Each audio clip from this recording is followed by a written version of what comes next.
அஸ்ஸலாமு அலைக்கும். Welcome to Hasee's recipes Tamil. அடிக்கிற வெயிலுக்கு வீட்டில் உள்ள பொருட்களை வச்சு ரொம்ப ஈஸியாக குவிக்காக செய்கிற மாதிரி ஒரு குல்ஃபி ரெசிபி தான் பார்க்க போகிறோம்.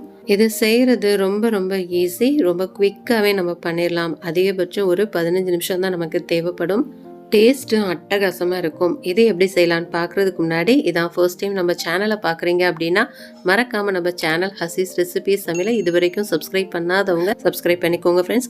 பக்கத்துல பெல் ஐக்கானை கிளிக் பண்ணிக்கோங்க, ஆளுங்கிற ஆப்ஷனை கிளிக் பண்ணிக்கோங்க. அப்போ தான் நம்ம அடுத்தடுத்து போடக்கூடிய எல்லா வீடியோஸும் உங்களுக்கு நோட்டிஃபிகேஷனில் உடனே வரும், நீங்கள் மிஸ் பண்ணாமல் பார்க்க முடியும். இப்போ நம்ம எப்படி பண்ணலான்னு பார்க்கலாமா? இப்போ நம்ம ஒரு பாத்திரம் எடுத்துக்கலாம். அதில் 1/2 லிட்டர் அளவுக்கு தண்ணி ஊற்றாத கெட்டியான பாலை ஆட் பண்ணிக்கோங்க. பால் நல்லா பொங்கி வர்ற வரைக்கும் நம்ம வெயிட் பண்ணலாம். இப்போ ஒரு பவுல் எடுத்துக்கோங்க.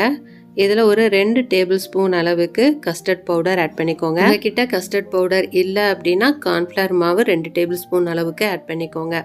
இப்போ கொஞ்சமாக தண்ணி ஊற்றி நல்லா கட்டி இல்லாமல் கரைச்சி எடுத்துக்கோங்க. தண்ணிக்கு பதிலாக நீங்கள் பால் கூட ஆட் பண்ணி கரைச்சி எடுத்துக்கலாம். இந்த அளவு கட்டி இல்லாமல் நல்லா கரைச்சி எடுத்துக்கோங்க. இப்போ பால் நல்லா பொங்கி வருது பாருங்கள். இப்போ ஃப்ளேமை லோ ஃப்ளேமில் வச்சுட்டு நல்லா மிக்ஸ் பண்ணி விட்டுக்கோங்க. இப்போ நம்ம கஸ்டர்ட் பவுடரை ஆட் பண்ணிக்கிறலாம். இப்போ நல்லா மிக்ஸ் பண்ணி விட்டுக்கோங்க. இது போல் விஸ்கு வச்சு நம்ம மிக்ஸ் பண்ணோம் அப்படின்னா அடியில் கட்டி பிடிக்காமல் நல்லா மிக்ஸ் ஆகி வரும். இப்போ நல்லா மிக்ஸ் பண்ணி விட்டுட்டே இருங்க. ஃப்ளேம் லோ ஃப்ளேம்லேயே இருக்கட்டும். இப்போ ஒரு 15 முந்திரி பருப்பு, ஒரு 10 பாதாம் பருப்பு எடுத்துக்கோங்க. இப்போ நல்லா ஃபைன் பேஸ்ட்டாக அரைச்சி எடுத்துகிட்டு வந்துடுங்க. குல்ஃபினாவே நட்ஸ் இருந்தால் தான் நல்லாயிருக்கும். டேஸ்ட்டு நல்லா ரிச்சான டேஸ்ட் இருக்கும். உங்ககிட்ட இல்லை அப்படின்னா இதை நீங்கள் ஸ்கிப் பண்ணிக்கிறலாம், இது ஆப்ஷனல் தான். இப்போ நல்லா மிக்ஸ் பண்ணி விட்டுக்கோங்க. இப்போ இதுக்கு நான் 1 கப் அளவு சுகர் ஆட் பண்ணிக்கிறேன். உங்களுக்கு சுகர் எவ்வளவு தேவையோ அந்தளவுக்கு நீங்கள் அட்ஜஸ்ட் பண்ணிக்கலாம். டேஸ்ட்டு பார்த்துட்டு நம்ம கூடவோ குறைவோ அட்ஜஸ்ட் பண்ணிக்கலாம். இப்போ கட்டி இல்லாமல் நல்லா மிக்ஸ் பண்ணி விட்டுக்கலாம்.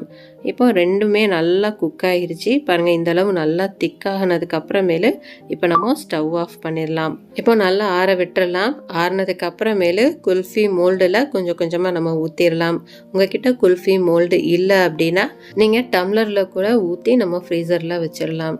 இது செய்கிறதுக்கு அதிகபட்சம் ஒரு 10லேருந்து 15 நிமிஷம் தான் ஆகும். ரொம்ப ஈஸியாகவே பண்ணிடலாம். கடைகளில் கண்ட ஐஸை வாங்கி நம்ம சாப்பிட்றதுக்கு இது போல் ஹெல்த்தியாக நம்ம வீட்டில் செஞ்சு வச்சிட்டோம் அப்படின்னா நினைக்கும் போதெல்லாம் நம்ம எடுத்து சாப்பிட்லாம். இது ரொம்ப ரொம்ப ஈஸி, டேஸ்ட்டும் ரொம்ப ரொம்ப சூப்பராகவே இருக்கும். இப்போ நம்ம ஸ்டிக்கு எல்லாத்துலேயுமே வச்சு நம்ம ஃப்ரீசரில் வச்சிடலாம். இது ஓவர் நைட் நம்ம அப்படியே விட்டுறலாம். நெக்ஸ்ட் டே இது எப்படி வந்திருக்குங்கிறத பார்க்கலாம். இப்போ மறுநாள் இப்போ நம்ம ஃப்ரீசர்லேருந்து எடுத்தாச்சு. இது ரொம்ப சில்லுன்னு இருக்குது. இப்போ நம்ம எடுத்தோம் அப்படின்னா மோல்டுலேருந்து ஈஸியாக வராது. ஒரு 5 நிமிஷம் அப்படியே வச்சுருந்ததுக்கு அப்புறமேலே இப்போ லேசாக ட்விஸ்ட் பண்ணி எடுத்தோம் அப்படின்னா நம்மளுடைய குல்ஃபி சூப்பராக வந்துடும். பாருங்கள், பார்க்குறதுக்கு எவ்வளோ சூப்பராக இருக்குது அப்படின்னு. டேஸ்ட்டும் ரொம்ப அட்டகாசமாக இருக்கும். பசங்களுக்கு கடைகளில் கண்ட ஐஸை வாங்கி கொடுக்காம இது போல் ஹெல்த்தியாக வீட்டிலையே செஞ்சு நீங்கள் கொடுக்கலாம். இப்போ நம்மளுடைய குல்ஃபி சூப்பராக ரெடி ஆயிடுச்சு. நீங்கள் விருப்பப்பட்டீங்க அப்படின்னா நட்ஸு கூட இதுக்கு மேலே தூவி நம்ம சர்வ் பண்ணலாம். ரொம்ப டேஸ்டியான ஈஸியான குல்ஃபி ரொம்ப சூப்பராக ரெடி ஆயிடுச்சு. நீங்களும் ஒரு தடவை செஞ்சு பாருங்கள். செஞ்சு பார்த்துட்டு இது எப்படி வந்ததுங்கிறதையும் எனக்கு மறக்காமல் கமெண்ட்டில் ஷேர் பண்ணுங்கள். இந்த வீடியோ கண்டிப்பாக உங்கள் எல்லாருக்குமே யூஸ்ஃபுல்லாக இருக்கும்னு நான் நம்புகிறேன்.